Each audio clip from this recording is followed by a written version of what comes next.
каждом человеке заложено многое, о чем мы даже не подозреваем. И существуют обычные предметы, которые могут стать предметами могущества, которые позволяют сделать один шажок, не более.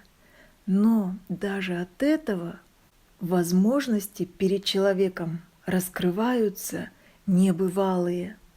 Вот только не у каждого такие способности развить можно. Человек в современном обществе ведь не к тому стремится, он как раз в обратную сторону бежит. Потому тех, кто может в себе особые способности найти и наружу выпустить, все меньше становится. Но скоро все изменится. И вот тогда эти способности людям понадобятся.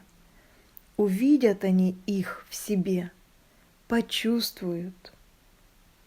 Каждый сам понять должен. Нельзя этому научить или пояснение со стороны дать. Ветряная вертушка, чтобы талант в человеке скрытый на поверхность вытащить. Между землей и небом существует постоянная связь, взаимодействие, постоянный обмен информацией. Осуществляется это взаимодействие при помощи ветра. Но это в дикой природе, в лесу или в горах такая связь и взаимодействие хорошо работают. А в городах и вообще в местах, где много заводов и других промышленных сооружений, такая связь разрушается, потому что возникают другие искусственные воздушные потоки в результате человеческой деятельности появившиеся. И никто из людей не задумывается, что это для них вредно не меньше, чем, к примеру, озоновые дыры. Человеку даже просто выжить в таких условиях сложно становится. А что уж тогда говорить о развитии его способностей и талантов, полной реализации возможностей его. Человек современный, он как цветочек, под искусственными лучами выращенный, который света солнечного не видел никогда.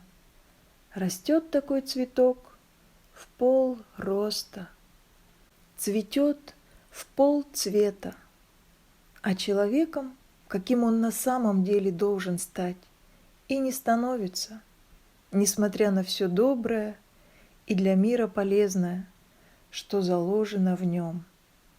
Но еще в древности существовал простой способ. Для этого использовали особые вертушки, которые по виду мало отличались от тех, которыми играют современные дети. По сути, это те самые вертушки, просто постепенно забыли об их первоначальном предназначении. О вертушках упоминается и в книге потаенного древа жизни. Ветер к небу стремится, вести наверх он несет, нету ему в том преград, помощь везде он встречает. Если ж ты встал на пути, пользы тебе в том не будет. Ветру вертушку подставь, радость наполнит твой дом. Может, вы подумаете, что нам это сейчас не нужно, ставить вертушки в доме. И одно дело помочь ребенку в раскрытии его способностей, а другое дело взрослому, сложившемуся уже человеку. Зачем взрослому человеку, который уже успел выучиться, профессию себе выбрать, искать в себе какие-то таланты, о которых он сам и не подозревает? Разве такое возможно? Разумеется, возможно. Да к тому же человек человеку рознь. Один, даже если по тому пути в жизни идет, смириться, успокоиться, и даже если ты попытаешься помочь ему что-то изменить в лучшую сторону, он не согласится на это, так и продолжит жить в полжизни. А другой не сдается, хотя и мучиться при этом может сильно. Ощущает он в себе необходимость поменять что-то, найти в себе что-то важное, что и другим людям пригодится обязательно. Вот для таких людей и предназначен этот предмет могущества. Если вы чувствуете, что образовался какой-то застой в отношениях, в денежных поступлениях, в настроении членов семьи, нужно срочно устроить вентиляцию. Сложите из обычного листа белой бумаги веер.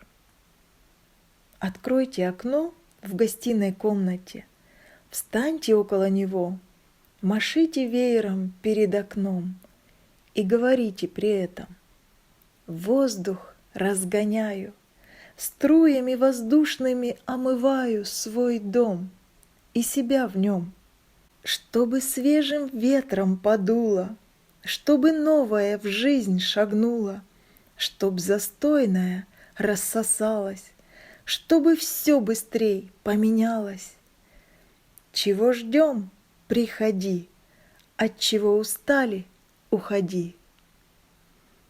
И повторяйте это несколько раз, пока не почувствуете хорошее настроение, прилив энергии, радость, удовольствие, желание что-то делать, новые идеи. Кому-то на это понадобится 5 минут, кому-то 20 минут. Это дело каждого. Пробуйте, пускай все у вас получается, и пускай все в жизни ладится, и всем будет хорошо.